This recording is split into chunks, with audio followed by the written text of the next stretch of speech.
Good morning, everybody. I hope you're doing fantastic. Welcome to the world's greatest modern metaphysics channel, Inner Conquest.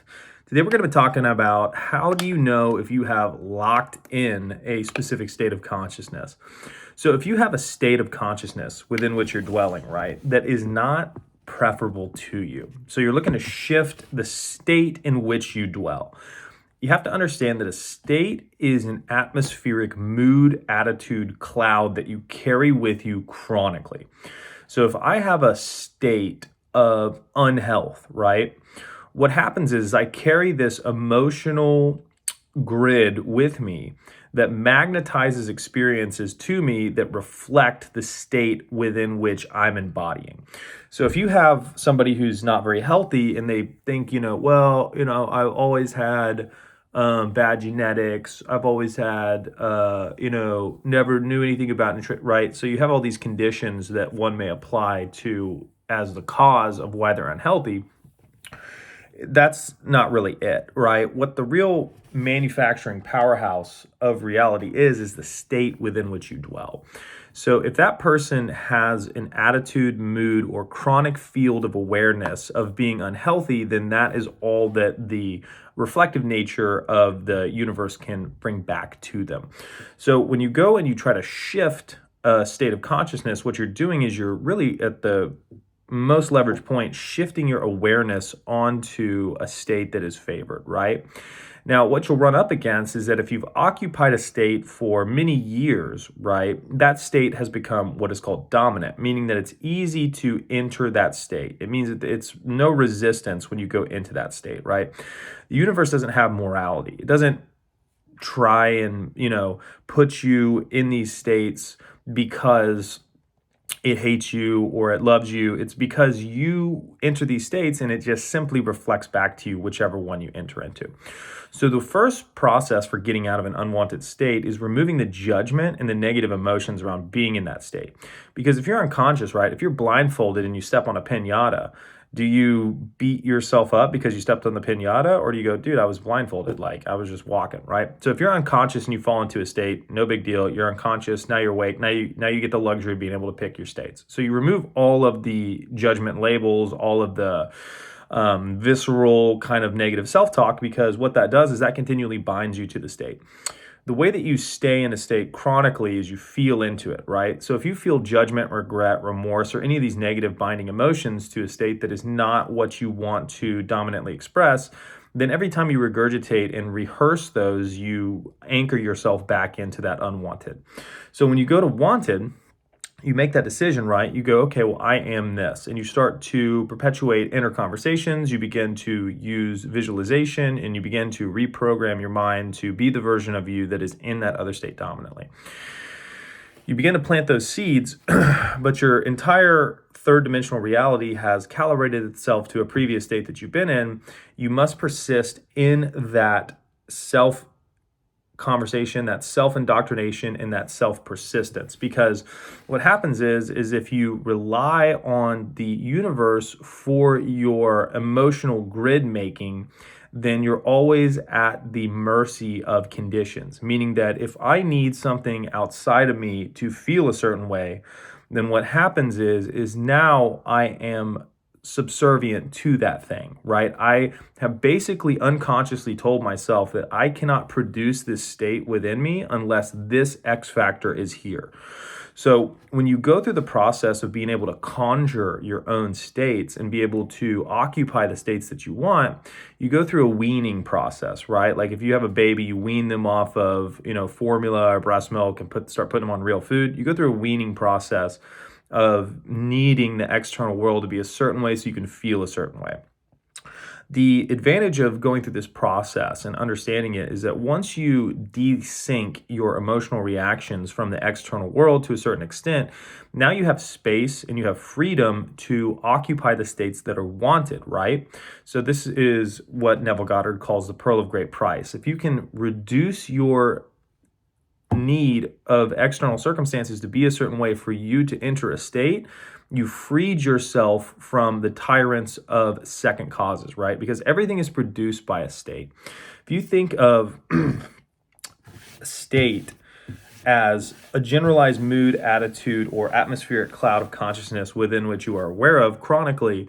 That is a generalized state, but a state can also be niched down into specifics, right? So if I have a state of my car is in my garage right now. I'm not looking at my car, but I can sense that it's there. So really think about that, right? So if you have a car or if you have a laptop and it's in the other room and you're not looking at it right now, you can sense that you have it. Really think about that dynamic. You sense that you have it, but you don't see it, right? That is perfect faith. It is knowing that you have something without having to have it in your periphery 24/7. So now what you can do is, if you really understand what that meant, right? Okay, so I have a car in the garage right now. I sense it. Well, you can't fucking see it. How do you know you have a car? Well, you could use the explanation of my track record of every time I go down there, it's going to be there. Or more likely, you just default to, I just know it's there. It's always there, right? Now think about that. If you reverse engineer that knowingness at the same degree for something that you don't currently have, now you're able to have anything. Because if you have a house, right, that is basically not owned by you yet, right, but you claim it in the same way that in your mental space you have your car, even though you can't see it, this is how you occupy and claim things in consciousness. The pearl of great price is essentially giving up all of the conditional second causes that give you justification for owning something and going directly to the conscious source of claiming it, right? Pearl of great price means that you sell everything off for this one thing that can buy anything. So when you look at using your consciousness to claim states and to claim things, what you're doing is you're using that pearl of great price, which means everything is free. Everything is your consciousness pushed out. Everything is yours already. It's just whether or not you enter into an ownership agreement in consciousness of having that thing. So when you enter into an ownership agreement of having that thing, how do you do that? Well, much like I have my car downstairs, there is no contrasting beliefs in my mind that if I walk downstairs and get my car. If I own a mansion downtown, right, if I lay claim to it, I may have doubts and things that pop up because I have no past precedent. But the ownership mechanic, if you look at everything is now, in my consciousness is the exact same. So when I lay claim to something, what persisting in a wish fulfilled means is that I make that my reality internally, not reliant on the external reality to have to validate that emotional circumstance. So if I owed something, there's an internal experiential reality that comes along with me having my car, right? Feel good, feel like I could drive anywhere, love my car, works great all the time, all black, all day, every day, baby. So when I have something new that I'm laying my conscious claim to, my job is to normalize that internal state as if I already own it, right? So when I normalize a state, what that means is that there's a knowingness that it's mine. So when you lay claim to something new that you haven't laid claim to before, you may have doubts or contrary beliefs of whether or not it's possible. So your job is to deny, choose, reoccupy the state. Nope, that's not me, I own this. Nope, that's not me, I own this. Much like if you have a car and you have a fearful thought of like, what if my car gets repoed? Nope, I've already paid off my car. That's impossible for it to happen. Nope, I've already paid off my car. That's a silly thought. That's impossible, right? So we do that all day, every day. And in my next video, I'm going to talk about the different aspects of mind. But one of your disciplinary aspects of mind is to not only claim what you want from a state perspective, but to be able to deny any other type of mental phenomena that may be contradictory to your ideal. So when you're working with inner space and you're starting to use the pearl of great price, what you're doing is you're prioritizing the way in which you place your consciousness in a having and being type of sense, right? You think, okay, well, I want this house. Who's the person who has this house? I feel like a person who has normalized owning that house. So now my job is to make the state internally of me owning the house or me owning the car, me owning or having the income, whatever the ideal is, normal from an internal state-based perspective. And how do you normalize something? Well, it's like if you have shoes, right? If I have shoes that I really like, but I need to break them in so that they're comfortable to wear all day, I rewear those shoes as many times as possible throughout the day, right? Maybe I don't need to dress up and go to lunch, but I'm trying to break in these shoes. So I'm going to keep rehearsing walking in these shoes. I'm going to keep breaking in these shoes until these shoes become so comfortable that when I go to choose shoes, I will automatically pick them because they're so broken in and they feel so good. A lot of times we have broken in shoes or chronic states that are of unwanted or desirous things, meaning that, oh my God, I need this, right? That's our chronic state that we've broken in through repetition.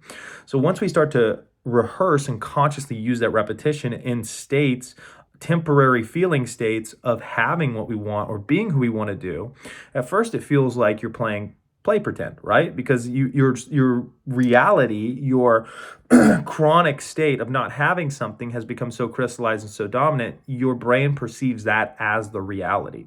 But that's just a simple reality that was rehearsed enough to where it physicalized. And if you're still in the needing of third dimensional circumstances to be a certain way before you can operate your internal inner space in the way that you want it, then you have to have that external validation and you're extremely limited in your operational scope.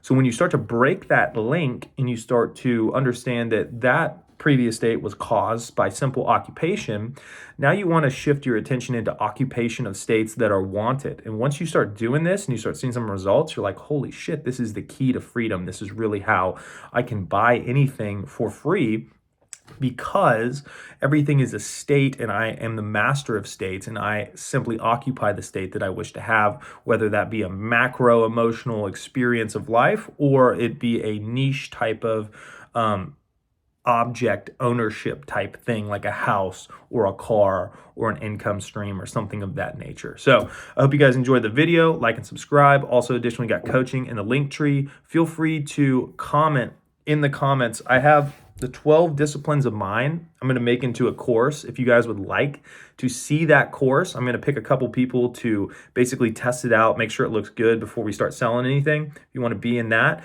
feel free to shoot me a text or a comment and I can send that over to you as well. Other than that, go conquer.